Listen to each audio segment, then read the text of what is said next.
folks. How you doing? Let's get to work.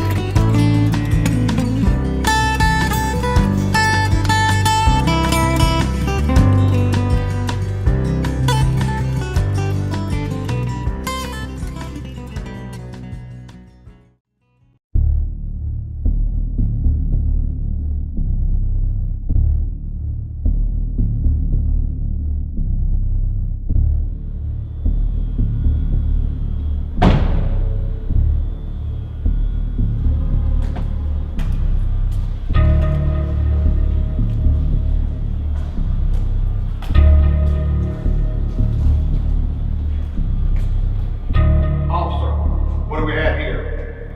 A 187 or 287? 287? It's actually about 745. What we have here is a homicide. Homicide? It's a homicide. Somebody killed the deal. Who killed the deal? Was it the seller's agent? Was it the buyer's agent? Was it the home inspector?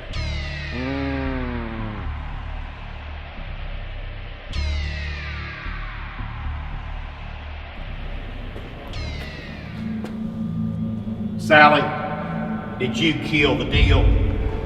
Excuse me, are you saying that we are persons of interest? Yep. No, we did not kill the deal. We asked for $190,000, and that gent, Bernie Bowman Chief, offered $180,000, and we said no way. So then here comes the home inspector, and he finds $10,000 worth of issues under the crawl space that needed correcting. And we said, we're not going any lower. We're not going to put out of pocket any more money. That's it. And we did not kill the deal, just for your information.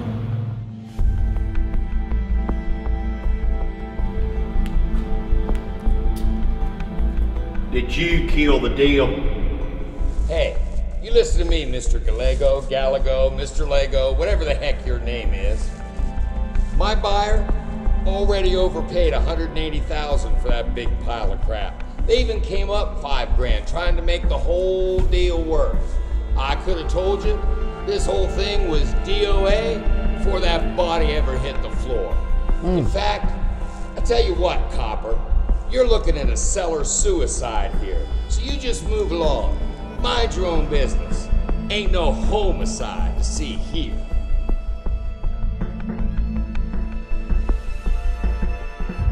Mr. Inspector, did you kill the deal? He killed the deal? Gallego, I crawled under that house. I was just doing my job. There was termite damage all up underneath the front porch, and then there was moisture damage underneath the master shower. That thing had been leaking for a long time. So those sellers got estimates. It was $10,000. Don't shoot the messenger. I did not kill the deal. Who is responsible for this homicide? Whoever killed the deal, please step forward.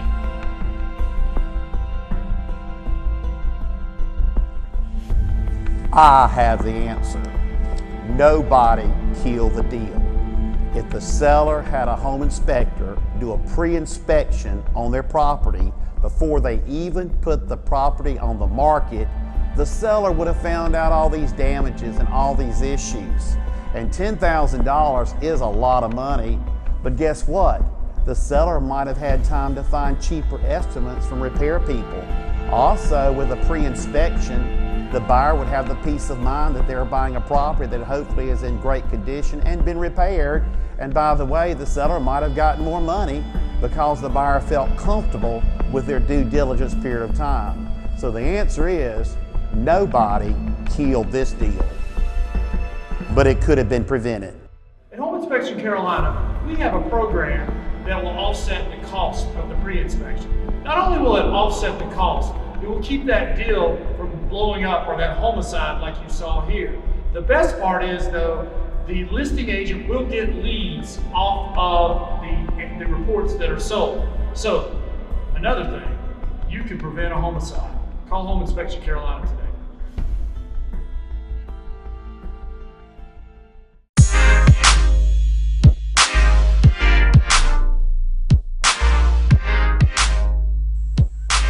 Hi, I'm Pat Butler, and welcome to Homeschooling, our monthly digital podcast magazine that helps folks like you help you find, buy, sell, maintain, and even build your second greatest investment, which is your home.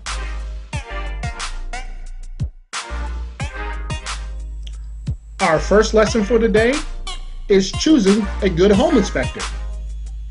If you have purchased a home before, most likely you have already hired a home inspector. But was that inspector the best one for you and your family? Or if you never bought a home before, do you know how to find a reputable and credible home inspector? In fact, most families hire the first reference that comes from their real estate agent or realtor. Now, before we go any further, this is not a knock on the real estate community. There are millions of reputable, credible, and highly ethical real estate agents and realtors across the country. In fact, as full disclaimer, my wife and my sister are both realtors in their local communities. So this is not a knock on them. This is to teach you how to find a great inspector. In fact, most people don't even know what a great inspector is or what it is that they do.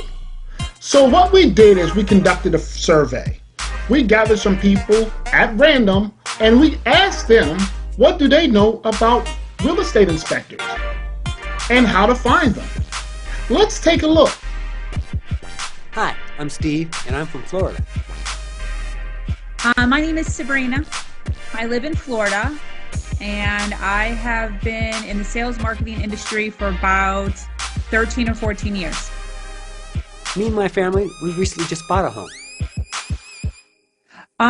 Well, right now, my husband and I are actually currently looking for a home. Next, we asked them directly if they knew the credentials or the qualifications of their real estate agent if they worked with one. Yeah, my real estate agent advised us to use home improvements. He told me they were highly qualified and highly recommended. Yeah, 100%. They advised me to use a home inspector for sure. Not really. I mean, they said that they were qualified, highly qualified, highly recommended. That's really all they said. Then after that, we called in the recruits. I found some home inspectors across the country that would help us in our survey. Okay, so my name is Rikki Neel. I'm a certified home inspector here in the state of Texas. All right, my name is Rick. I'm with Bowman Property Inspections, and I am currently a home inspector in Central Florida area. Oh, Texas is fun with that too. That's another one of those things Texas is special about. Builders don't have to have a license here, but I have to have a license to tell them they did it wrong. It's over 400 hours of education, over 200 hours of code education, even though I'm not a code inspector. It took me about 5.5 months. Yeah, I am licensed. I think I took my class, it was probably about a 6 to 8 week class. Everything was online, so it was kind of go as you at your own pace. And I was kind of in a hurry, so I did it a little bit faster. So it was probably about 8 weeks. First thing we did is we asked our participants of how long they think it takes to do an actual real estate inspection. I was told it took about an hour or an hour and a half to do an inspection. I had no idea. Maybe an hour and a half. In fact, most of our participants didn't even know that we have a standards of practices that most of us follow during an inspection. Here's the facts. Most inspectors have a set guidelines on what it is that they inspect in each and every home that they perform a residential inspection on. Wow. This is when we started getting down to the nitty and gritty. We asked our participants on each and every point of the home and what it is that we inspect. Let's start with the roof. I would say a roof is probably pretty serious. Walking around a roof, I don't know, maybe 10, 15 minutes? So I'm thinking about 10 or 15 minutes, I guess. But I'm really not sure. I get on the roof. If I can access that roof, I get on there. I know a lot of people use drones and camera poles and stuff, but I like to be hands-on. Well, when I start, I look from the ground, see what I can see. Definitely satellites. Don't want to see a satellite mounted on the rooftop. Making sure, nothing is not installed like it shouldn't be. Making sure no shingles are lifting or damaged or anything like that.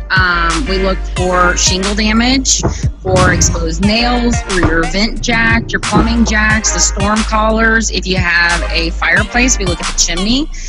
Make sure that the proper flashings have been installed. We definitely check for roof layers because insurance companies will not always cover roofs that have more than one layer on them, so that's a big ordeal. So I like to be hands-on. So, a lot of roofs look fine from the ground or from a camera, but you get up there, and especially in Florida, some hurricane damage and stuff, shingles are lifted and you might not see it from the ground. So I like to get up there, make sure the shingles are a good solid foundation on them, make sure there's no sheathing or anything like that that's soft or rotten or stuff like that. When they found out the level of detail that goes into the inspections, let's just say they was a little bit overwhelmed. Oh my goodness. Wow, I had no idea. And you want to find out the actual time it took? Let's find out. I could probably, and if it's, not super bad roof, you're probably in and out in 20 minutes. The roof, depending on how many eaves it has and the actual architectural structure of it and the composition, because I don't do tile roofs, as far as walking on them, it takes probably about 10 to 15 minutes unless there's a lot of excessive damage. As you can see, they did pretty good. Then we moved to the exterior and then see what they said. I guess they will look at, the doors, windows, checks for cracks, I guess. Okay, so that's a lot of stuff. Let me see, the roof, doors, walking around, the walkways, I don't know, maybe 20 to 30 minutes. To say our experts have a process in the way they inspect might just well be considered an understatement. I usually start in the garage. Go ahead and start with that garage door, make sure the opener's working, and then I work my way kind of around. Okay, so yeah, when I start on my outside, I like to step back a little bit from the house so I get the whole picture of the house. Brick is what we normally see here in Houston. We have a lot of brick facade. We see a lot of hardy plank. So, you're looking for brick cracks, you're looking at your foundation. You want to make sure that all the post-tension cables are covered. That's a big thing here in Houston that happens a lot, is that those barge coats come off, and so you got a lot of exposed tension cables, and we never want that. But some of the things that I look for on the exterior is some cracking, and not just normal cracking, foundation cracks and stuff like that. Don't come across it a lot, but it is something that is a pretty big deal. You don't want no foundation issues. In Florida, you got sinkholes, and having soft sand and stuff like that, you could have some potential problems if something is overlooked. Looking for brick cracks, the kind of brick cracks, because we're below sea level and right at sea level, so we have a lot of foundation movement because we have a lot of black gumbo soil. So we're definitely looking for any signs of movement. It's a little harder to tell on some exteriors, but brick pretty much gives it away pretty quick if you know what you're looking for. And then electrical, making sure all the outside exterior outlets are all GFI protected. Depending on when the house was built, they might not have required it, but for me, it's a safety issue that I want to make sure that, my clients and their kids and family and stuff is taken care of. So really look for, making sure electrical is safe. Hardy plank or hardy plank style siding, we're looking for if it's been installed right. 9 times out of 10, it's not here, unfortunately.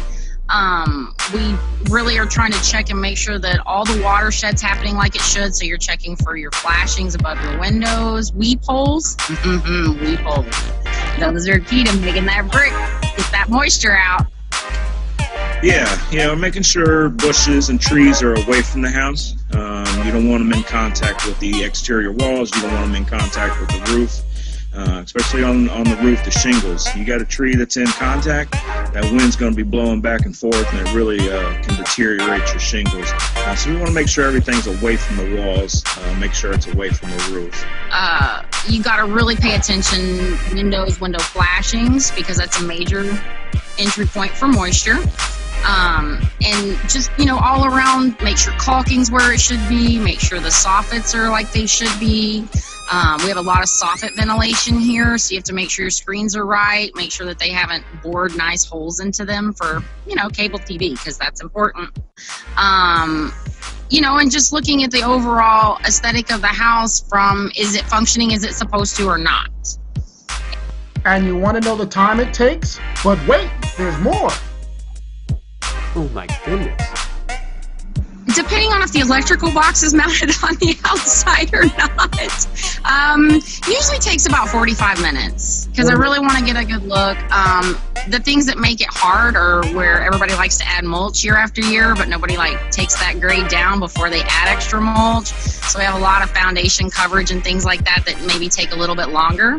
So you have to dig it out and make sure you can actually see it.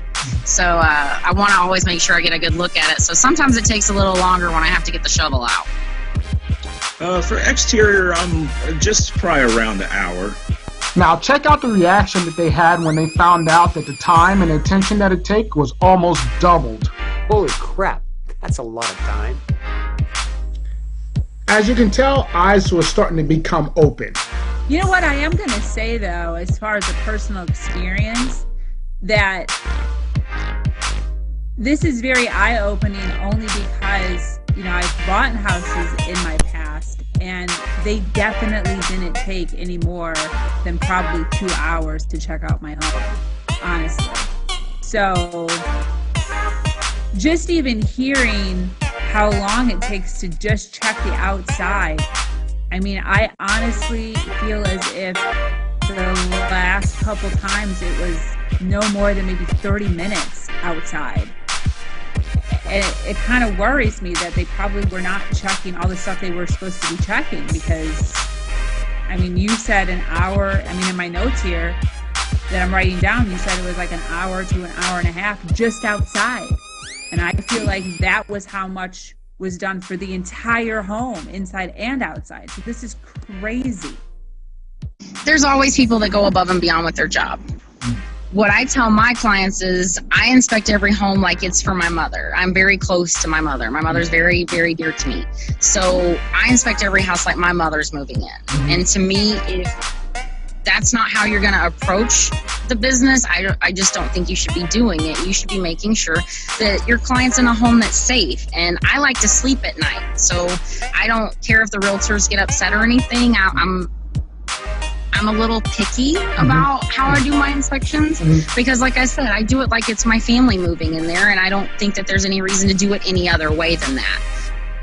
How well do you think they did? How well did you do? Here, let's take a look. Honestly, I'm totally blown away.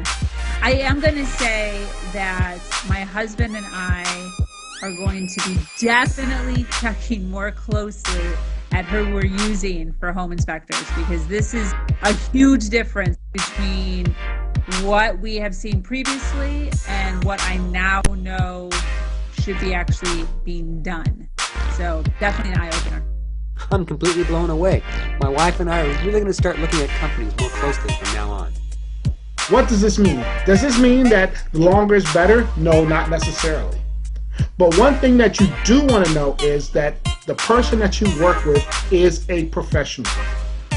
9 times out of 10, they are going to be a part of a professional organization. And here are 2 of the largest. There is InterNACHI, which is the International Association of Certified Home Inspectors. And then there's ASHI, the American Society of Home Inspectors.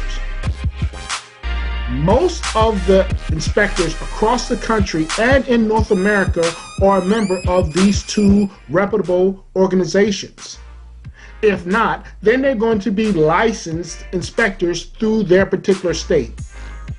If you live in a state that has licensed inspectors, there is a list that you can go through in your state to find if that inspector is reputable and certified and licensed.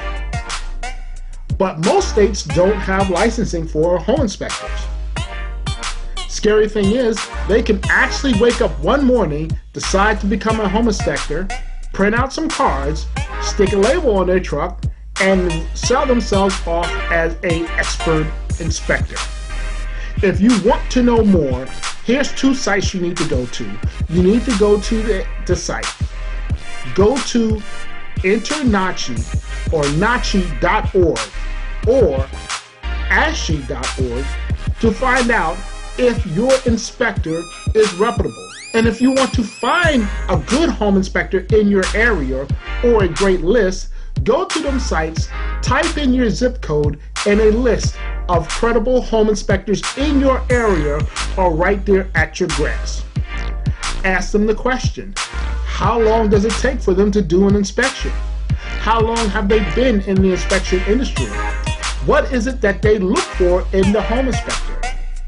And if they are part of these 2 organizations, then they have written standards of practices that you can find on their site. In fact, I'm going to give them to you right here, right now. Down here. You want to know more? Stick around. We got more homeschooling for you. Stay tuned.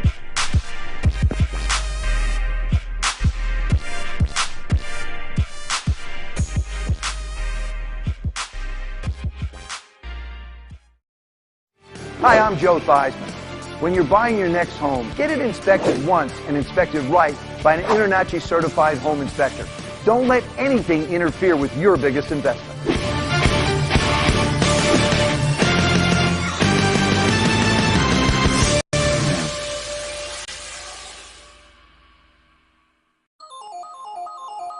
The HomeWorthy Dome is a 100% cloud-based office management platform. It's designed for home inspectors, real estate agents, property managers, homeowners, and even investors. The HomeWorthy Dome, you can also manage all your office documents, including all your forms, files, contracts, e-books, and electronic files. You can safely work and schedule your work to yourself and to your staff. You can request and send any type of work bids to partner vendors. You can actually create and sign contracts right there on site. Also, you can find and look up property information simply by looking up the address feature. It's 100% compatible with any inspection writing software, and you can also send complete and redacted reports and forms to protect your client's information. It's the next best thing in property management. Welcome to the Dome.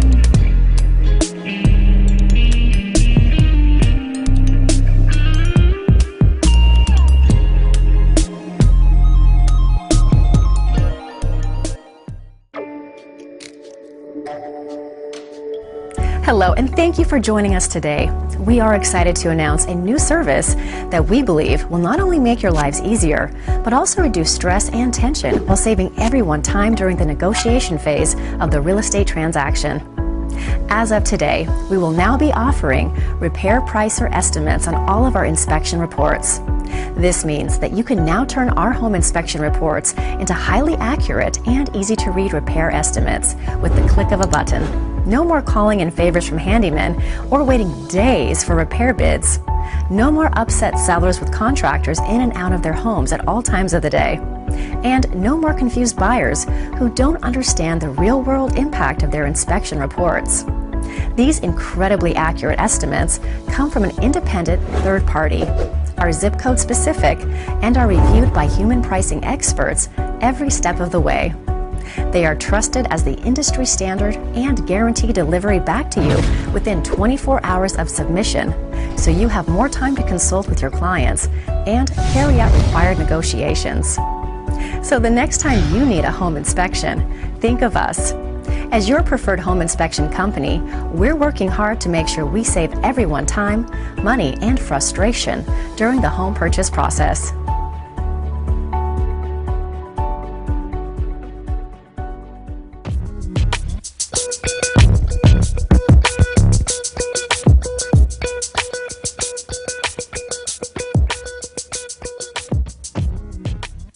Hey folks, welcome back to Homeschooling.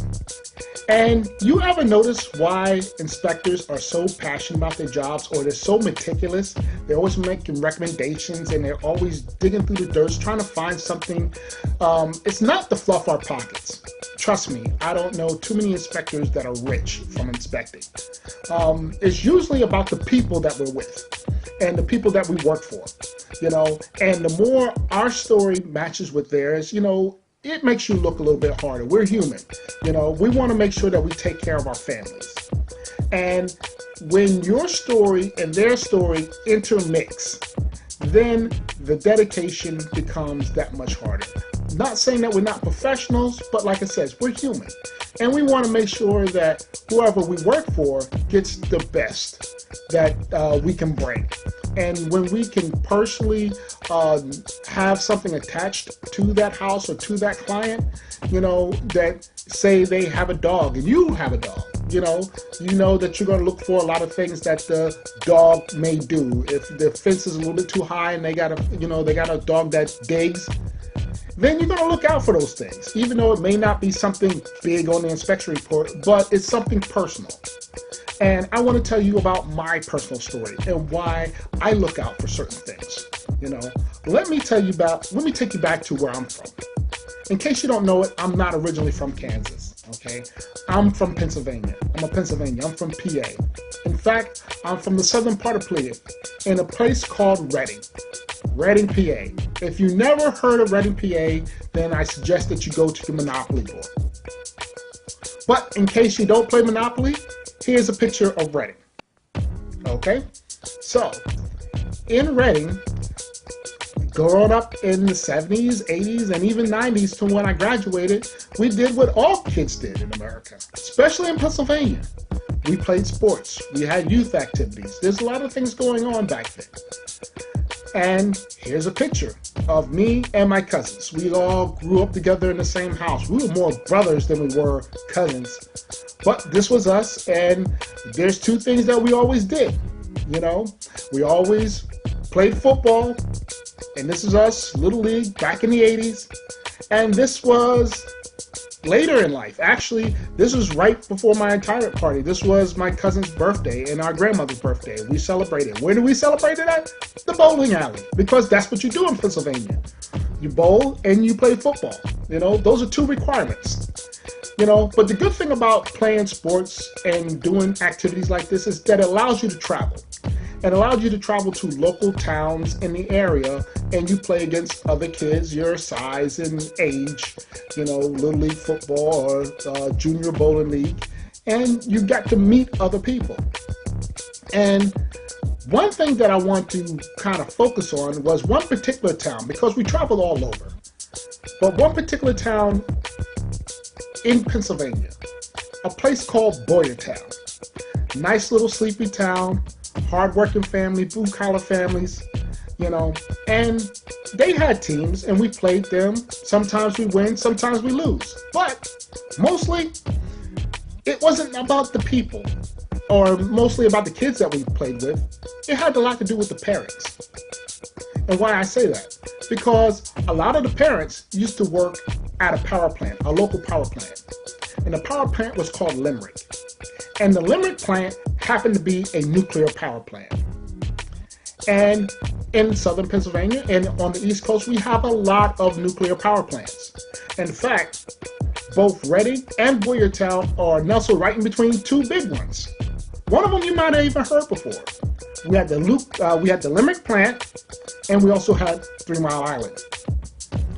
Well, one thing that we could say about being in between those two power plants is that we knew that if there was ever a nuclear war, we never had to worry, okay? There was no running, there was no fallout shelters, we were done.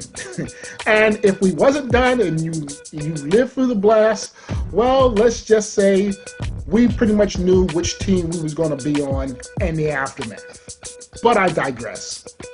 Let's move on. Well, being at the Limerick plant, they had nice, hard-working families, such as Stan, or Stanley, Stan the man. Let's just call him Stan. And back in the 80s, Stan was a worker. He worked at the Limerick power plant. All right. And this Stan Waltrus was his name. He was an engineer at that plant.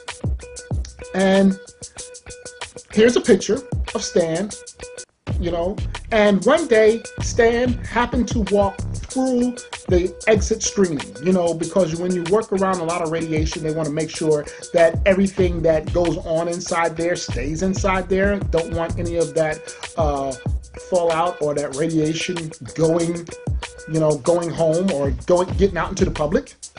Well, funny thing happened one day. Stan was on his way out, passed through the screen, and the screen went off. Thought it might have been something with the machine. They checked it, and it wasn't. And he set it off again. Well, because of protocols, they shut everything down. It was an emergency. Obviously, he got exposed to radiation somewhere on the plant. So they took care of Stan, and they started to go back and look at all the places that he worked and tried to find out where it was that he got exposed. Well, here's the problem. Every place he worked, there was no radiation involved. He was nowhere near any radioactive materials. So how did he get exposed? They actually started talking about, was it possible that he may have taken something, or made something preposterous, that he may have stolen it or anything. Something may have happened. So since they couldn't find it inside, they began to widen their search. And where did they ride? They went to his car, and his car was high. So did he bring something in, or did he take something home? So they widened their search to his home. And they went back to his home and found out that his home had high levels of radiation, which did not look good for Stan nor Stan's family. The good news is that it did not have anything from the power plant. Bad news is that it had radon gas, high levels of radon gas. Their levels were quite actual high. For those who don't know, the EPA comes out with a specific level of a measurement. It's called picocuries. Picocuries per liter. Now, they comes with a number with that measurement that they recommend that you treat your house in case there's a problem. But this was back in the 80s. This was something brand new. They knew about it, but they didn't think about it as far as homes. But that magic number is 4 picocuries per liter. If your house is over 4.0 picocuries per liter, they recommend that the house be mitigated and you take care of it. But they never knew about that at that time. Well, they tested his house, and like we said, it came back high, very high. In fact, the action level is 4 picocuries. His house came back at 2,700. 2,700 picocuries per liter they found in his basement. In fact, they found some radiation on his shoes, on his work shoes. There was so much radiation from his shoes because he kept them in the basement that he had so much radiation in there, the shoes were actually considered a radioactive waste. That means that they could not just throw them in the trash. They had to treat them like a piece of uranium or any other radioactive substance.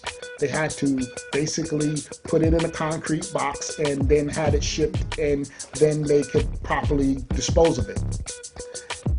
In fact, the levels were 700 times the level of than the normal action level. So what happened? Well, they went to action. First, Stan and his family had to move out of the house.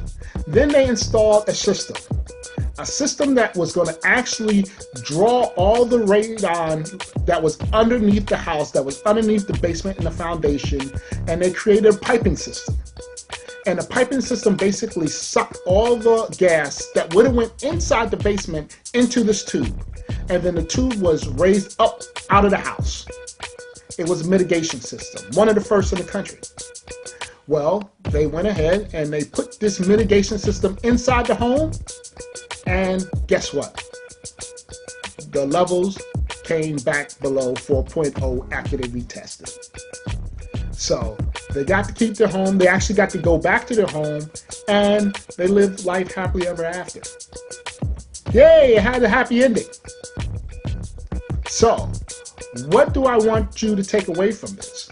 Well, this was 1984. I was 14 years old. So when you saw me in that in the football uniform, that's about the time that happened. So this is something that was relatively new. This was not back in the 60s or the 50s. This was 1984.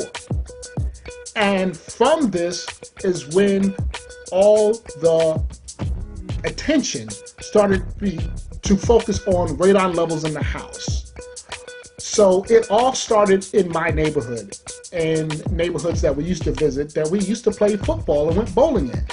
So yes, it's a little bit more personal to me than it may be for somebody else who does not expose radon. If you're from Arizona, then it may not be that important to you, you know, because levels there are not as necessarily high as they are in Pennsylvania. But because of the area that I live in now, that does have a lot of high areas, or there has been a lot of elevated radon levels in houses, basements, and even in one story. That's one of the big things. Don't think just because you live on a concrete slab that your house does not or cannot have a elevated radon problem. The earth is a big place. Your slab is a small place. And your slab has holes in it that allows plumbing to go in and out. So it's not just one total slab. There are places that do have elevated radon levels on one floor concrete slab homes. So it is recommended that everybody gets their radon checked, okay? And checked often, you know? So, if you have any questions, I'm going to put a link down here in the video. So, in case you don't know, we want you to be aware of the problems that radon has. But because of its serious nature and the closeness of it that I had when I was growing up, I want to make sure that other kids and other families don't have to go through what Stan went through. Stick tuned, we'll be right back.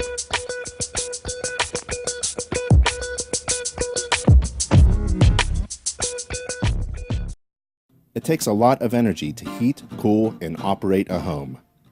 Most home buyers purchase a home without first understanding what it will cost to operate it once they move in.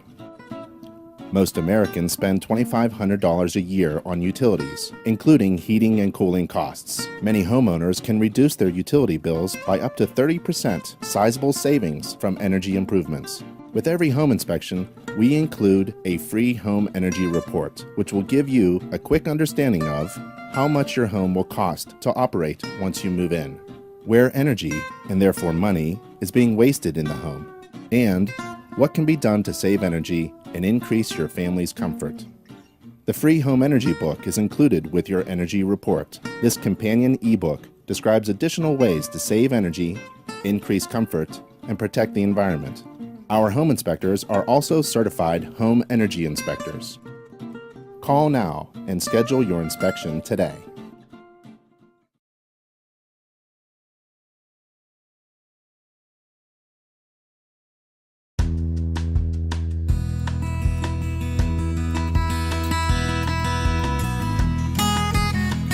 Are you looking to save money in and around your home? Or what to look for when both buying and selling property? Or would you just like to learn the simple steps of what it takes to maintain your home with no fluff and just facts? Well, then it's time to get ready to go to school. Hi, I'm Pat Butler, and I'm the host of your Homeschooling Podcast. And over the last 9 years, I've been studying and training real estate professionals and homeowners just like you on what to look for in and around their home, and also safety recommendations to help protect them and their families. And now I want to share with you. So come join us on our monthly podcast where we'll learn from industry professionals and homeowners just like you of how to protect their castle leave it safe and sound. So join us here and every month on your homeschooling podcast. We'll be ready. Will you? Bam! There it is.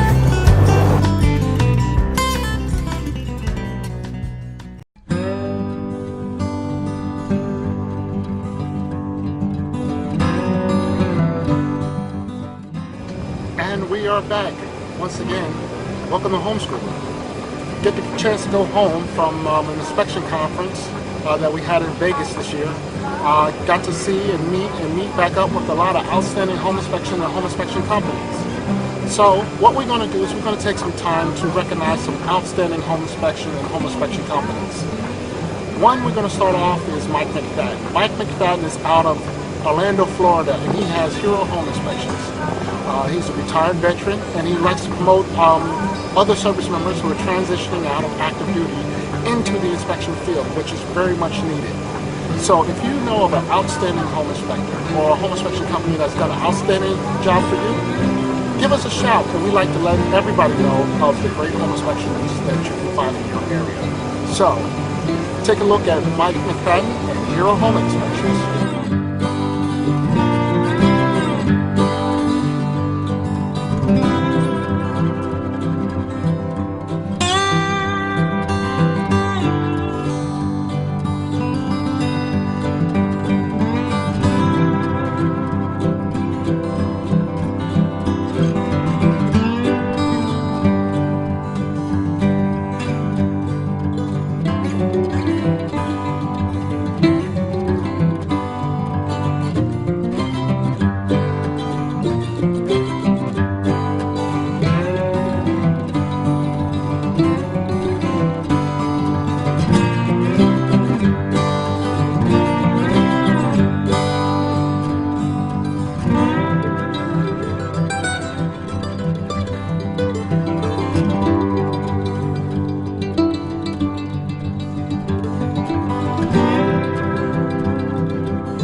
We are raising the bar with SewerGuard, the Sewer and Water Protection Plan. With every full home inspection, you'll receive, free of charge, our exclusive SewerGuard protection to cover failures in the water and sewer lines you can't see, and your inspector can't inspect underground between your home and the street. Failures, including root intrusions, line collapses, and leaks, can be costly. But with your inspection and SewerGuard, you're protected with up to $4,000 in coverage. See policy for terms and conditions. Running water and sewer lines that drain properly are two of the most essential services in your home. Don't risk thousands of dollars and the potential frustration and inconvenience of dealing with one of the most expensive home systems to repair. SewerGuard, now free with every full home inspection. Call today.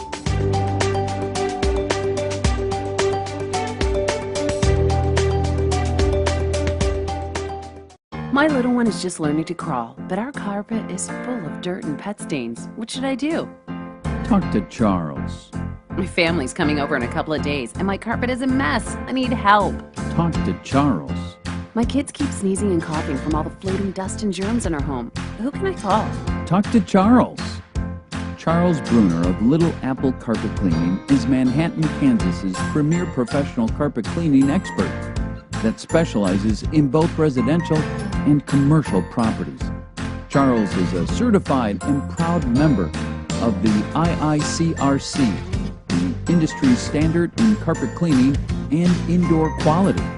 Charles uses a high-temperature carpet extraction technique that will remove even the deepest stains and germs that lie within the fibers of your carpet.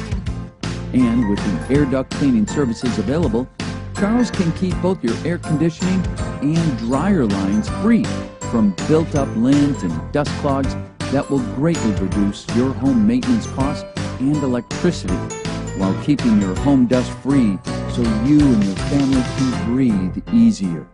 Call Charles today for a free carpet analysis and consultation. Make the call and talk to Charles at Little Apple Carpet Cleaning, now serving Manhattan, Junction City, and the greater Fort Riley area.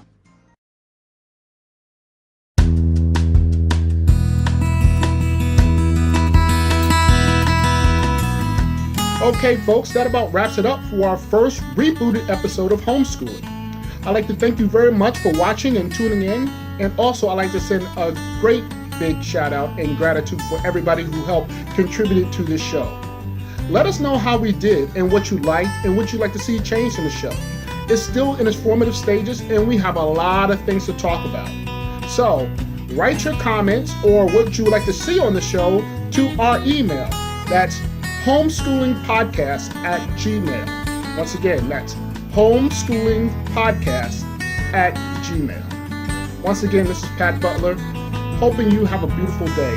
Make every day Christmas, and take care.